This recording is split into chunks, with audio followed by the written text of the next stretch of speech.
Seja bem-vindo ao canal Descobrir.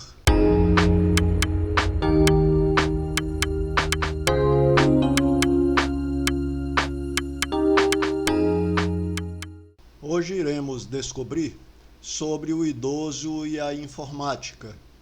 É muito comum o idoso pedir a ajuda de um mais jovem para resolver alguns problemas ali imediato. E mais comum ainda é o jovem resolver e não explicar, apenas dizer: pronto, vovô, papai, está tudo pronto aí, o senhor pode continuar o seu trabalho.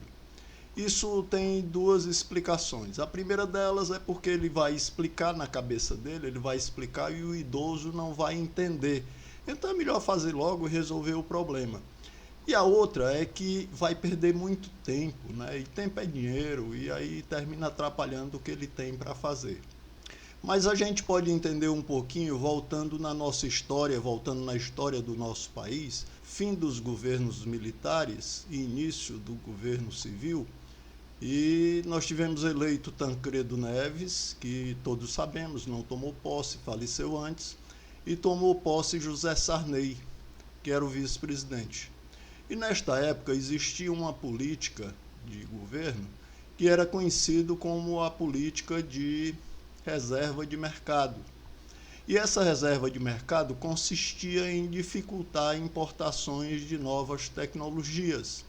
Então nós tínhamos, por exemplo, o nosso computador moderno era um CP500, que você vê imagens aí.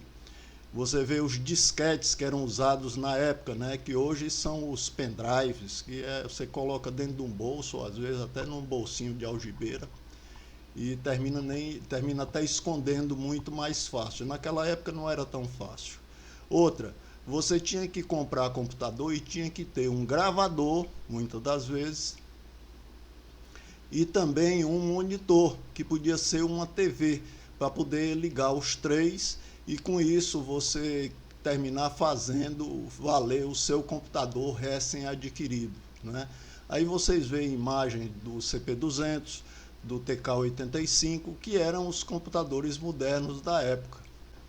Só para você ter uma ideia do que era naquela época, o primeiro computador que entrou na nossa casa foi em janeiro de 1992, e ele tinha um HD de 86 MB, que era top na época, né? Ele entrou com um teclado, uma impressora matricial e um monitor de 7,5 polegadas, preto e branco. Só tinha o DOS, que era o sistema operacional da época, que ainda hoje tem empresas que o adotam, que se utilizam deles no dia a dia. Mas isso custou, na época, R$ 750, ou US$ 150, eram 10 prestações de US$ 150. Então é fácil, você faz as contas aí. Um computador de 86 MB de HD foi comprado na época por R$ 7.500 em números de hoje. Só para você ter uma ideia como que era a dificuldade. Passado esse tempo, nós encontramos ao fim do governo Sarney o início do governo de Fernando Collor de Mello, que você vê aí na imagem.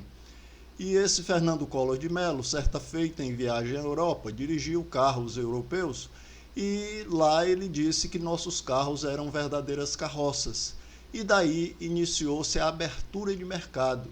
E com essa abertura de mercado, que nós estávamos no Brasil, mais ou menos aqui, e o mundo já estava aqui, e de uma hora para outra nós, que éramos adultos na época, fomos alçados daqui para cá e ficamos com esse buraco tecnológico na cabeça.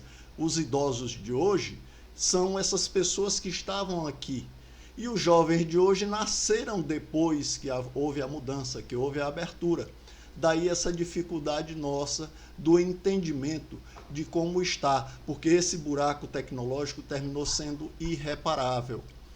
Então hoje, quando você vê algum jovem ajudando um idoso, ele está fazendo simplesmente o reparo desse espaço tecnológico que ficou na cabeça do idoso. Inscreva-se no canal, deixe o seu gostei ou não gostei e ative o sininho para receber notificações de novos vídeos.